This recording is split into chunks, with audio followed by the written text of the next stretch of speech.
How's it going, guys? It's Mike, and I'm coming at you today with something a little bit different. Today, we've got a review on the new 2021 Nissan Rogue SV. And yeah, I know I don't really usually do car reviews for you guys, but hopefully I can start bringing different content to the channel, something more interesting, something still car related, but something that everybody can enjoy and everybody out there can actually just take part in and see what's new out there and what has changed in the car world. And today we will be looking at the new 2021 Nissan Rogue SV. This is a front wheel drive model. It has 120 kilometers on it. It's brand new, and I will be testing this out long term. This is my new company vehicle, so I will have this for the next little bit. I should have it for a few years actually, so I will be able to give you guys a good in-depth review. But this will be the first impressions, and the first thing that I noticed right now that I can show you guys is these vents are actually real vents. You can see there's my hand.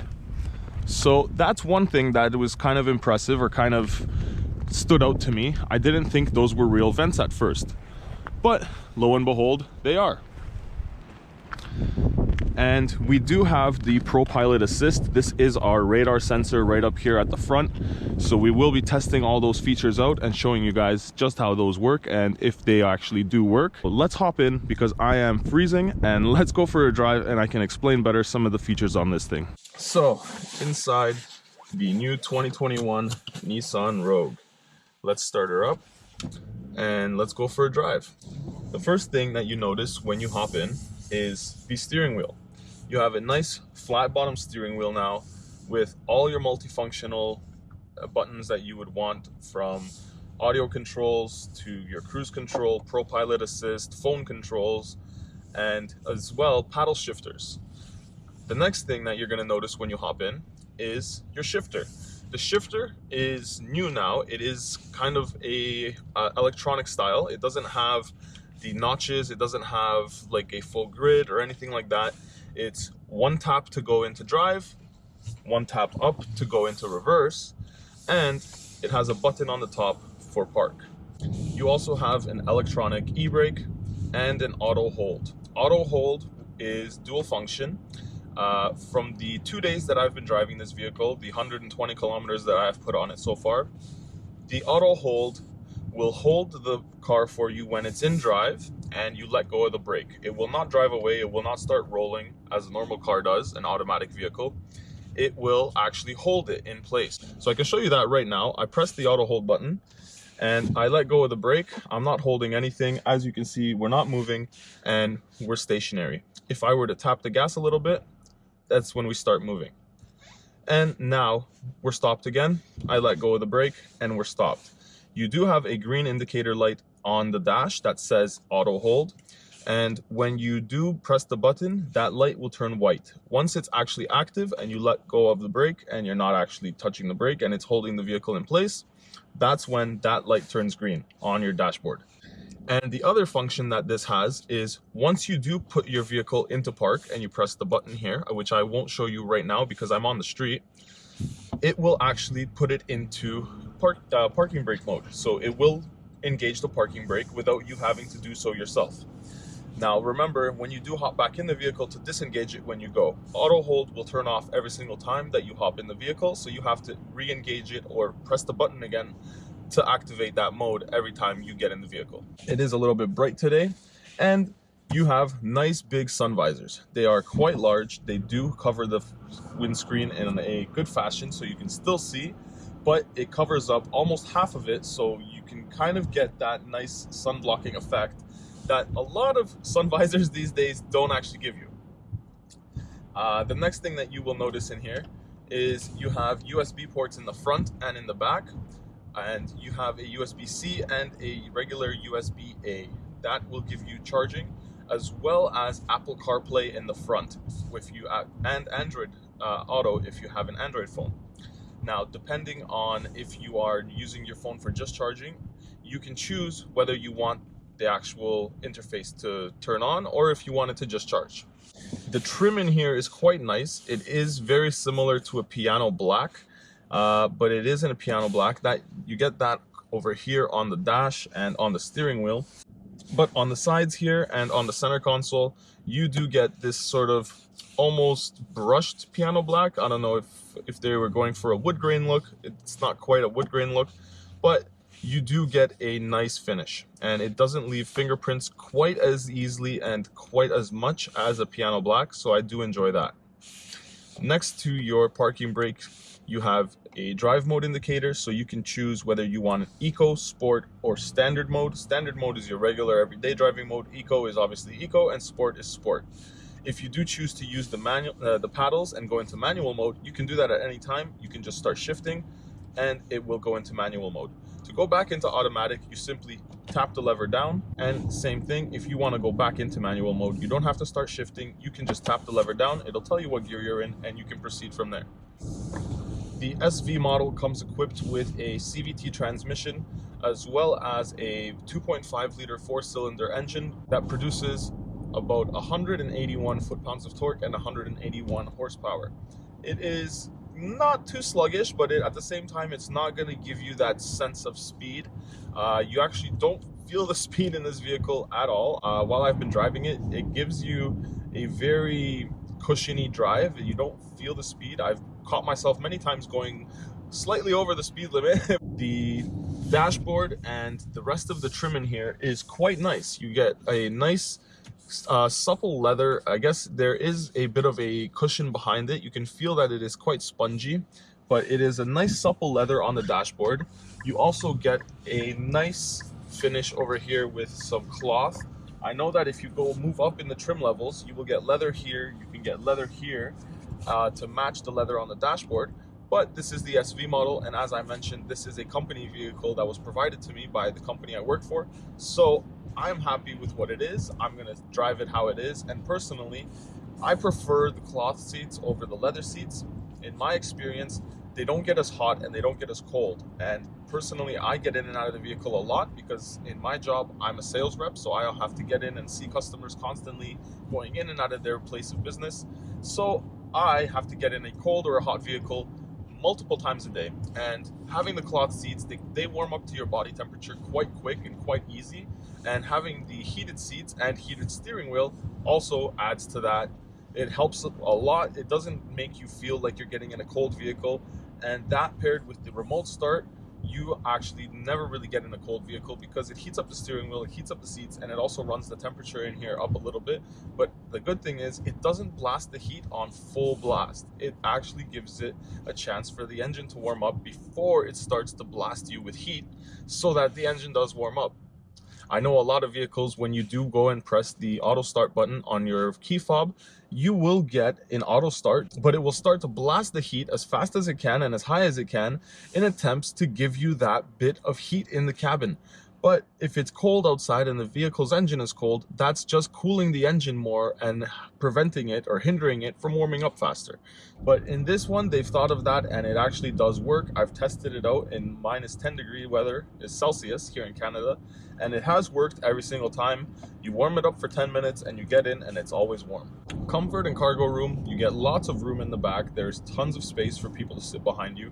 As you see with the seats where I sit, there is a lot of room for anybody to sit behind me. If you're driving 4 regular sized adults, people that are up to 6'1", 6'2", you should all fit in here pretty comfortably and relatively without squeezing.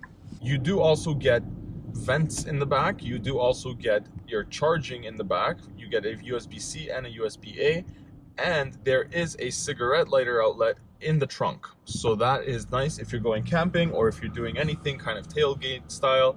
You want to go and just hang out at the back. You can charge your phone, you can plug something in. There's just that versatility of having that. Say you're going on a long road trip, you can plug in a fridge or something of that nature in the trunk and you have that space. You also have the privacy screen on the top, so you can cover up whatever you may be keeping back there. So if you go to the beach, you don't have anybody looking at your stuff. You get this awesome panoramic sunroof, and it does open up just at the front if you want, and you can press it again and you can get the entire thing open and get all of that light in. And the beautiful thing about that is you can actually open it up and have this first portion open. So you can actually tilt the front, or you can open it up and get that nice airflow so that you and your passengers can all get that bit of breeze in the summertime. I won't open it now because it is -9 degrees outside right now, and I am not looking for a nice breeze at the moment.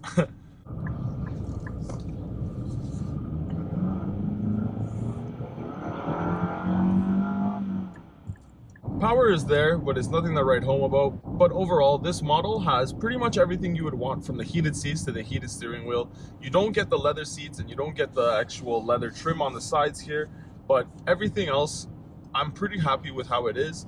You personally, maybe if you want the leather, you would go up a trim level, or if you want the all-wheel drive, if you live out in the country, or if that's just something that you prefer, then you would go up a trim level and you would be able to get those extra things, such as the wireless Apple CarPlay. There is a wireless charger here. You would also get leather on the sides, leather on your seats, and there is a few other things that it includes that I'm not quite sure of, but I know that it does include a few other upgrades other than that. That being said, I'm happy with how this trim level is. It drives great, and let's go and let's switch up the camera. So now let's go for a drive and let's actually test out the acceleration as well as the ProPilot assist, and let's see how all those little features work while you're actually driving. So we have a 3-lane road in front of us, which is perfect to test out the ProPilot, because what it does is it uses a camera that is located up here in front of the rear view mirror on your windshield to actually read the lines on the road. So it will work on 2-lane roads most of the time, as long as there's a painted line beside the curb or by the median, depending on which lane you're in. But it works best when you're on a highway or things of that nature, just cruising, and you have those proper lane markers to guide your vehicle. So now, to test it out, first thing you want to do is turn on the system. You'll see it come up on the screen here, and you'll have all the different options for which assists you want. You'll have all your different options here, from emergency braking front and rear. You'll have your blind spot check and your blind spot intervention, as well as your lane departure warning and your lane departure prevention. So what that does is it'll actually vibrate the steering wheel to warn you if you're gonna leave the lane if you're not actually signaling, and then it'll actually stiffen up the wheel and brake on the opposite side to help pull your vehicle back into the center if you do not intervene and actually pull it to that lane yourself. And the blind spot is the same thing. If it notices a vehicle there, it'll actually stop you from going by stiffening up the wheel and helping you, like pulling you back into center. And it'll also give you an auditory chime before you start entering that blind spot or that person's lane with that person there. So right now the system is on, and what you want to do is, just like any cruise control, you set your speed. So we got to set it. Right now we're going to be going at the same speed we were going, but say we want to go faster. So say we go up 5 kilometers an hour and we're still going the same speed. What the radar does is it senses that there's a car in front of us, and when the car moves, it will now speed up. As you see, this is not me speeding up, this is the vehicle doing it on its own. Now it will not check for red lights, as there's a red light in front of us. That's why you have to keep staying active. It's not a fully driving vehicle, it doesn't drive itself. You have to keep active and make sure you're watching the road. So right there we stopped because there was a red light. Now to resume, all we would have to do is start driving again and click resume, just like we would with a cruise control. And the same thing, it'll start watching for the lane markers. As soon as it has the lane markers actually mapped out, a green steering wheel will light up instead of the gray steering wheel to indicate that it is doing your steering for you. And you still have to keep pressure on the wheel by turning the wheel so that the vehicle knows that you're actively paying attention and you're watching the road, so that you're ready to take over at any point. And once again, I can show you guys that auto hold. Right now I'm not holding the brakes, I let off the brake. You can see we're not moving. If I press the gas a little bit, we start moving, and if I press the brake again, wait a second, and then it goes green and we're in auto hold again. Now you guys can get a better look at the steering wheel as well, now that we're stopped at the light. We've got volume up and down. You have a scroll wheel to go through your infotainment, and you also have forward and back to go through your infotainment. You have a forward and back for your audio controls. You also have options here for your audio controls, so you can go through your audio source list. Then you have for your phone controls, your voice to text controls, and this one is for changing the distance that you want to follow the vehicle in front of you from 1 to 3 car lengths, depending on the situation you're in. So let's go back and let's test out that automatic lane keep assist. So we go back into our ProPilot or our cruise control. We click set, we set the speed, and you wait for the chime.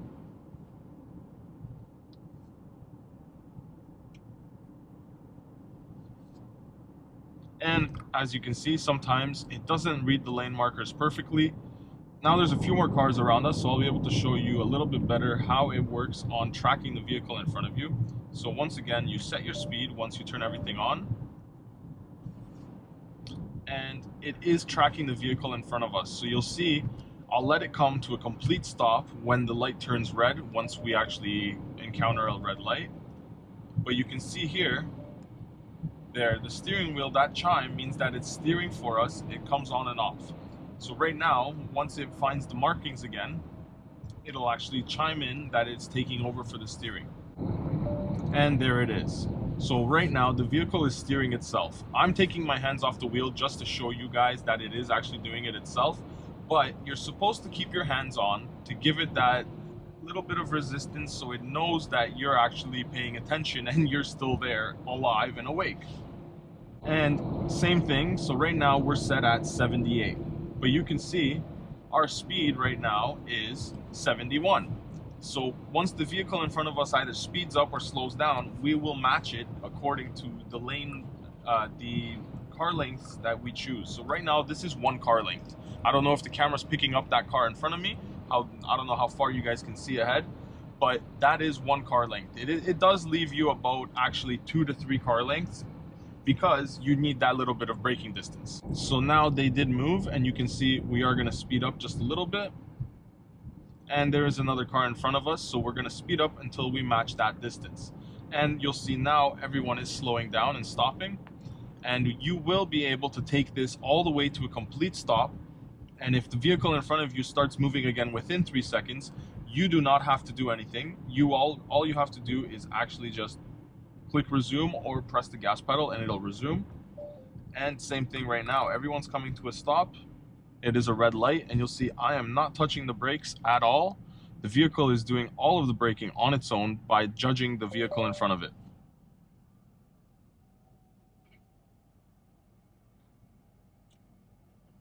And there you have it, we're at a complete stop. I did not touch anything. You guys can see that we have just been sitting here holding the wheel, and now the light is green. Now to resume, all I would have to do is click resume, and we're off again. I have not touched the gas pedal, I have not touched anything. The steering wheel is still lit green, which means it is still tracking the lines and it's still steering. So basically, we're just paying attention to make sure the system is doing its job. There, it's steering again, and you saw a moment ago when I let go, it did tell me, it gave me an auditory warning, and it gave me a visual warning to start touching the wheel again, or it will actually deactivate. And what happens if you do not touch the wheel once it gives you the warning? I won't go that far right now because we are in the middle of a city on a busy street, but it will actually slow you down to a complete stop and pull you over to the side of the road safely, hopefully safely. It'll actually try to wake you up, and I don't know if it'll call for help or what it'll do, but I know that it will pull the vehicle over. And being here in the city, there isn't really a safe spot to pull it over in the middle of the city, so I won't test it today. But let me know if you guys want me to test that out, because I'm happy to go out into the countryside, go out with somebody that's driving a second vehicle so that we can do a controlled test and show you guys exactly how that works. So if you want to see that, let me know in the comments section, and I'd be happy to make that video because I'm actually interested to see how that would be myself. And since we'll have this vehicle for a long time, an extended period of time, a few years, Let me know what other videos you guys want to see, what other tests you guys want to see, because I'm happy to do them all and I'm happy to share with you guys the results. See here again, it's steering for me, it's also braking for me, and we're coming up to a complete stop. And there's that warning. So we're obviously stopped now, but if you do not grab the wheel, it will try to pull you over. So see there, I grabbed the wheel before things got a little bit too crazy. Where I can see this system being most useful is long trips, road trips, going to the cottage, going out to the beach, things like that, where you have long highway drives and you don't want to be actually just sitting there and correcting the entire way for keeping in the lanes. You do have to stay awake and stay aware, but it does most of that for you and hopefully relieves that driver fatigue. So overall, I would have to say it's a great vehicle. It is quite comfortable, it's quite useful. It has lots of technology built into it, which is why I chose this over other vehicles. I had a choice of this and a couple other vehicles. I won't mention what they were because I didn't go with them, so there's no point of even talking about it. But these are better than most in the segment. I have seen the Tiguan, I have seen the CR-V. They are nice and they do drive very well. This feels very planted, just like the Tiguan. The Tiguan has a very solid planted feel. This gives you that same kind of feeling, but it gives you a lot more technology. You have that ProPilot assist. You also get the pass-through here. You get a little bit more storage underneath. And I just think that they did pack a lot more technology for what you get, for what you pay. So you get a lot for what you're paying. You get a lot of actual technology and a lot of nice trims and accessories and things that you don't get in the same trim levels on the other vehicles. Now, that being said, I'm happy with this. I will give you guys a long-term review. I will give you guys some more updates, and if there's anything I missed, because I'm sure there are some things that you guys want to know that I haven't mentioned today, let me know and drop a line in the comments section. If you guys enjoyed the video, drop me a like, and if you're new around here, go out some of my other videos because we've got tons of things coming for you, more than just reviews. We're gonna have updates, mods, reviews, and for anybody that is a long-time subscriber, the mods for the Jeep are continuing, and we will continue go out and do off-roading trips soon, because as soon as we get that lift kit in, we will be back out on the trails. But if you guys are here for the car reviews, thank you guys for coming, thank you guys for sticking around, thank you guys for watching, and hopefully I will be able to bring you guys more car reviews in the future. And if there's any vehicles that you guys want to see specifically, let me know, because I'm happy to go out and try to find them for you guys and do the review for you. So until next time, thank you guys for sticking around, thank you guys for watching, and thank you for joining me today. So hopefully I'll see you in the next one, and until then, ride safe out there. Peace.